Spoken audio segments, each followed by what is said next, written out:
Všetko to, na čo ste boli doteraz u mňa zvyknutí, tak sa bude meniť. Čaute ľudia, moje meno je Paťa a vás vítam u nového videa, v podstate prvého, aj keď nie prvého, ale je toto ako keby taký reboot kanálu, pretože ja som si doteraz na sebe nejakým spôsobom aj všímal tie veci a ja som si ich aj chcel nejakým spôsobom napraviť v hlave, ale nedokázal som sa k tomu nejako dokopať.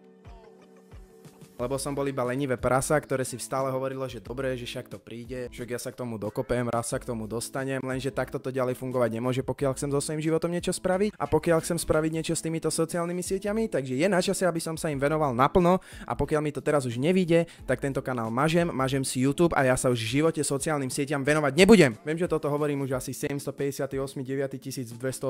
krát, ale viem, že toto video asi nebude pre všetkých úplne zaujímavé, viem, že to bude len pre tých, ktorých ako keby zaujíma moja cesta internetom a podobne, ale v tomto videu sa chcem s vami nejako v rýchlosti porozprávať o tom, ako, čo sa zmení, prečo sa zmení, na čo sa zmení, kde sa zmení, kedy sa zmení a či sa zmení. Od pondelka, čiže od zajtra, chcem vydávať minimálne 4 videá týždenne. To znamená, v pondelok vyjde jedno, v stredu vyjde jedno, v piatok vyjde jedno a potom cez víkend vyjde jedno. Sobota, nedeľa, to sa nechajte prekvapiť. Hej, to vám nikdy nepoviem, vždy vyjde buď sobotu alebo vyjde buď v nedeľu, o tom nebudete nič vedieť. Čo sa týka nejakého kalendára toho, kedy vyjdú aké videá, tak to si ešte nie som úplne presne istý, ale chcel by som to robiť takým štýlom, že v pondelok by vyšla nejaká hra, pravdepodobne teraz bude každý pondelok vychádzať Mafia, ktorú budem chcieť dohrať. V stredu by vyšlo nejaké takéto kecacie / vlog lomeno možno reakcia, lebo chcel by som sa dostať aj do tej pozície, že by som chcel skúsiť natočiť nejakú reakciu, lebo ja strašne často, keď vidím nejaké video, mám k tomu čo povedať, poviem to sám sebe, poprípade vypíšem takúto slohovku, no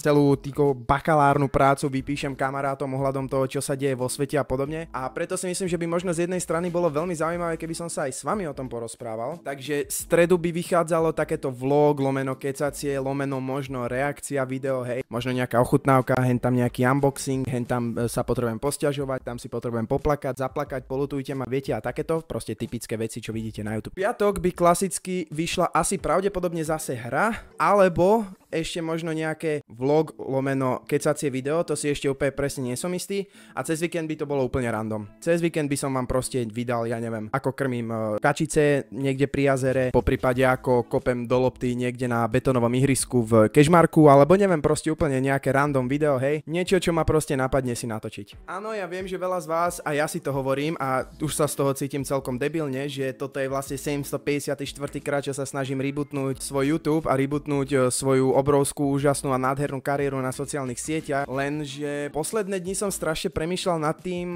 ako som vlastne postavený k životu, dajme tomu, ako som postavený k tomu, čo chcem robiť a ako to robím a prečo to robím a na čo to robím a za čo to robím.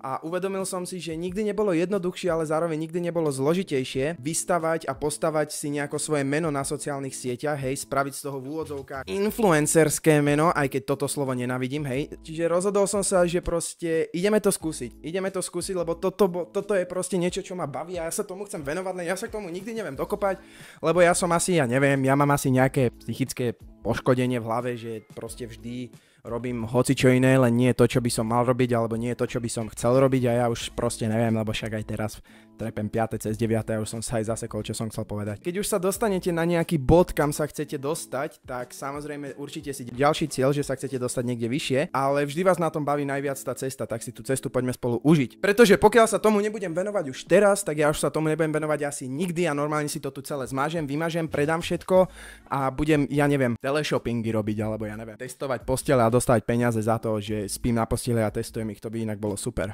Nezabudni dať like, nezabudni ma sledovať a čau.